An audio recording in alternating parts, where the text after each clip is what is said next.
actually take to reach effectiveness and go into action?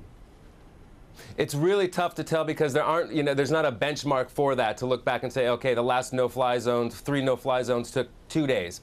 But to give you an idea, let's put it that way, as I was mentioning, the press statement that came out of the Security Council yesterday condemning Libya for the violent actions against these protesters. It took 3 hours for the members to get together and agree on just 5 paragraphs of wording condemning that. So when you look at something like a military action or an action that involves a military or several different groups of militaries from different nations, that's going to take a while. Now, if you've got the political will and you've got the nation's support behind it, it could be pushed through. But there are also nations on that Security Council, some of the permanent 5 nations, particularly China and Russia, who also view these sanctions and other actions, particularly a no-fly zone or military action, to be precedent-setting. So they might be concerned if this goes through, say, a no-fly zone, what could that spell in the future? So that's why it might take a lot longer than any of us really think it should, because the need for this is right now.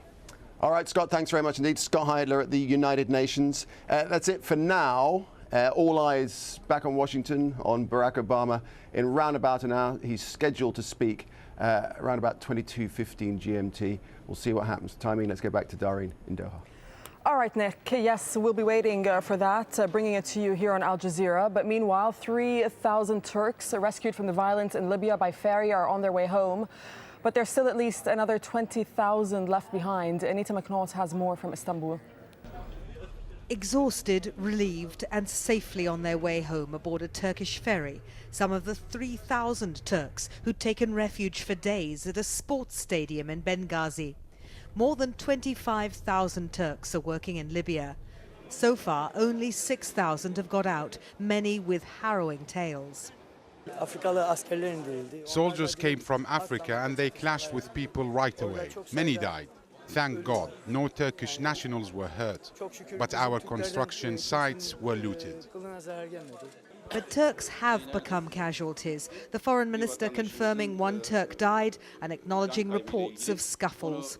Relations with Libya have never been exactly smooth, but Turkey's $15 billion worth of investments in the country, mostly in construction projects, have kept up a cordial front and muzzled Turkey's outspoken prime minister, who up till now has said little more to Muammar Gaddafi than listen to the voice of your people. For every country, it's a difficult balancing act to balance your interests and values.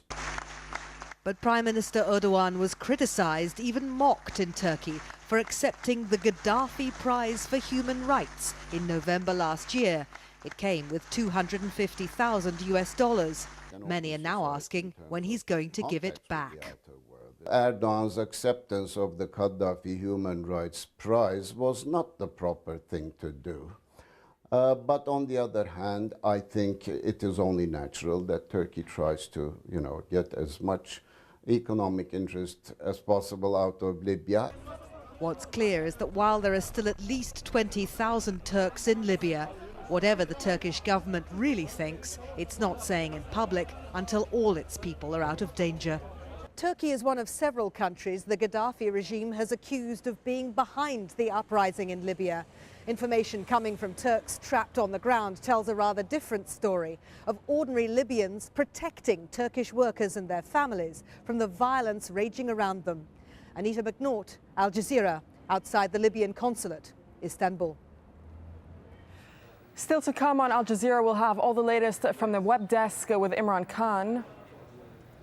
We're getting plenty of Twitter chatter and lots of dramatic footage coming in, and we'll have more details on those, including this disturbing footage sent directly to us here at Al Jazeera.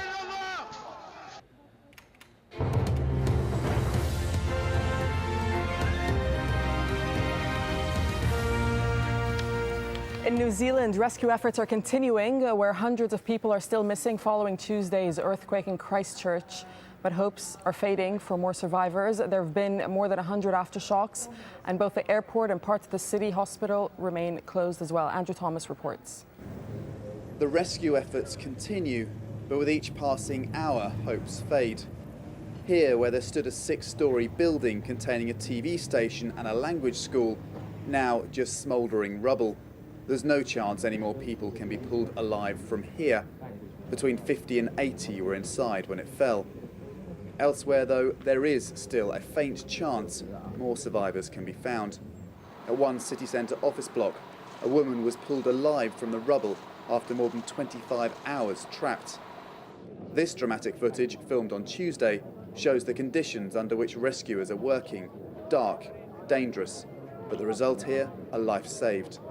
Al Jazeera has obtained new footage of the moment the earthquake hit a Christian leadership meeting. There's the earthquake I told you we were going to have. That's there. The carnage it caused seen firsthand by New Zealand's Prime Minister on Wednesday.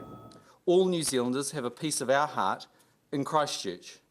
All of our lives are touched by this event. A friend or a family member who lives there, a time spent studying or a memorable experience there. We feel connected to your suffering. Your tragedy is our tragedy. Today I want Christchurch to hear this message. You will get through this. This proud country is right behind you, and we are backing you with all our might. As if conditions weren't already tough enough, concerned that aftershocks could bring more buildings tumbling down. This hotel, one of the tallest buildings in town, leans precariously to one side. Each new sway of the ground, and on Wednesday there have been many, brings fears it will fall. This building is typical now of so many in Christchurch. A real mess. You can see the walls have been ripped off, rooms exposed, rubble on the ground. It was actually hit by the more minor earthquake in September and was being restored after that earthquake when yesterday's hit. And yesterday's, I'm afraid, finished it off. Out of town too, the fort's clear. Beautiful tourist drives, now rock-strewn assault courses. In the city, everyone affected. Water, where available, must be boiled. Half of all homes without power. Those that can, leaving. Christchurch Airport reopen, but packed with people desperate to get out.